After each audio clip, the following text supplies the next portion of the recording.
All right, prime time. Here's the video to find the winner of tonight's break number 3, which is one of the 86-87 Fleer NBA cards.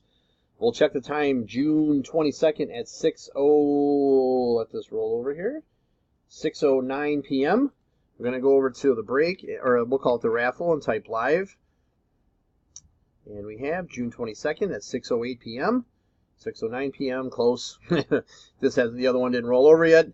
We're just going to randomize this list, and then whoever's on top after the final roll is our winner. So we need a dice roll of 5 or higher. That's not going to work. 10 times. Here we go. Good luck. 1, 2, 3, 4, 5, 6, 7, 8, 9. Last and final. Here we go. Good luck. It is Tony. Spot 5 is our winner. So, Tony, whatever's in the box for break 3 is yours. There is our verification code, our timestamp, once again, June 22nd, 6:09 p.m. That's it, guys. Thanks.